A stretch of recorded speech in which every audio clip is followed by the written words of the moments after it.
जय श्री राम, जय हनुमान संकट मोचन कृपा निधान। आज जो है हम आपकी चर्चा करने जा रहे हैं गीता के दूसरे अध्याय के श्लोक 8 से लेकर के 14 तक करेंगे।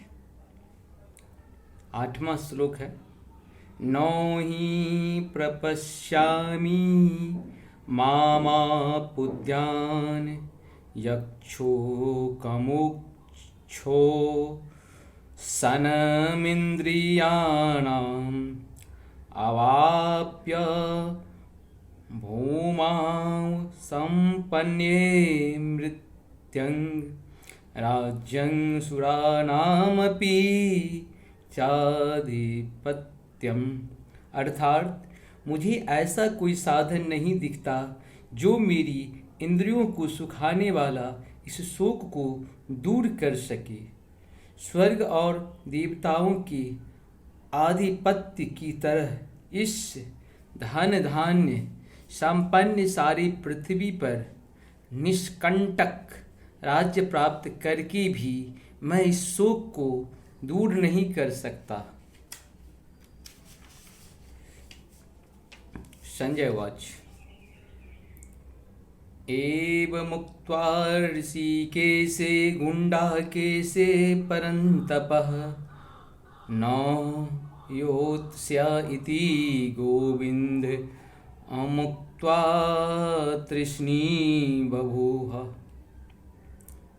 अर्थात संजय ने कहा, इस प्रकार कहने के बाद शत्रुओं का दमन करने वाला अर्जुन कृष्ण से बोला, हे गोविंद, मैं युद्ध नहीं करूंगा, और चुप हो गया।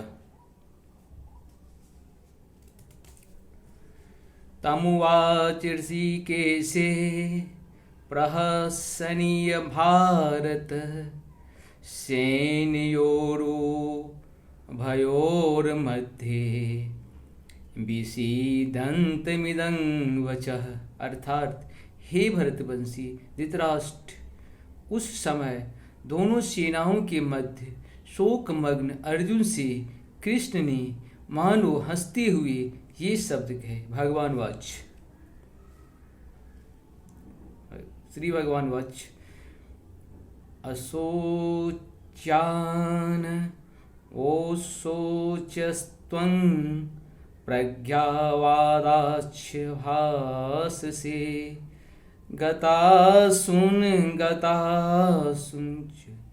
नानुशोचन्ति पंडिता।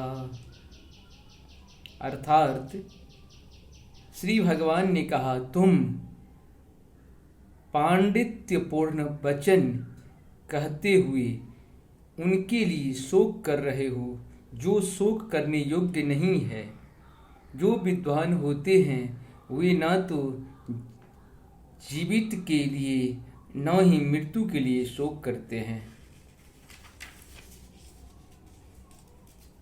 न त्वयेवाहं जातु न संज्ञ त्वं नेबे जनाधिपा न चैव न भविष्याम सर्वे वयमतः परम। अर्थात ऐसा कभी नहीं हुआ कि मैं न रहा हूँ या तुम न रहे हो, अथवा ये समस्त राजा न रहे हों, और न ऐसा है कि भविष्य में हम लोग नहीं रहेंगे।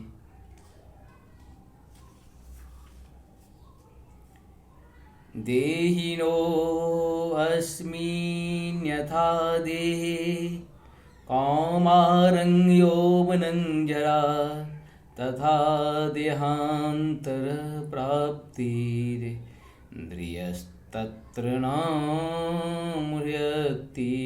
अर्थात जिस प्रकार शरीरधारी आत्मा इस वर्तमान शरीर में बाल्यावस्था से तरुणावस्था में और फिर वृद्धावस्था में निरंतर अग्रसर होता रहता है, उसी प्रकार मृत्यु होने पर आत्मा दूसरे शरीर में चला जाता है। धीर व्यक्ति ऐसे परिवर्तन से मोह को प्राप्त नहीं होता। मात्रा स्पर्शस्तु कौन्तेय शीतोषण सुख दुखदा आगमा पायिनो नित्या अस्थितिस्व भारत। अर्थात हे कुंती पुत्र, सुख तथा दुख का क्षणिक उदय तथा कालक्रम में उनका अंतर्ध्यान होना सर्दी तथा गर्मी की ऋतुओं के आने जाने के समान है। हे भरतवंशी, हे इंद्रिय बोध से उत्पन्न होते हैं और मनुष्य को चाहिए कि अविचल भाव से उनको सहन करना सीखे।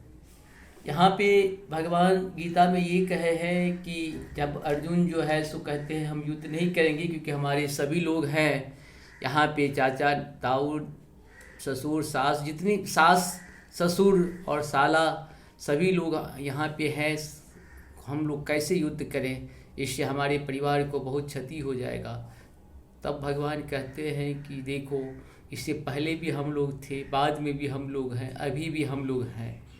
मतलब यहाँ पे भूत वर्तमान भविष्य की बात भगवान बताते हैं और कहते हैं कि जो जन्म लिया उसको मरना तो पड़ेगा ही, वो जैसे भी मरे।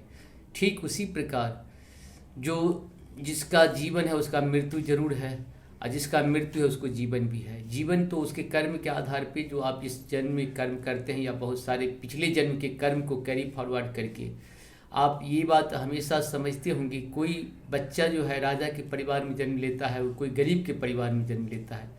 तो ऐसा क्यों होता है? क्योंकि उसका वो कर्म है जो किसी को राजा के परिवार में भेज देता है। जीव जंतु में भी उसी प्रकार का है। देखते होंगे बहुत सारे जीव जो है मनुष्य से ज़्यादा सुख में रहता है। क्यों रहता है?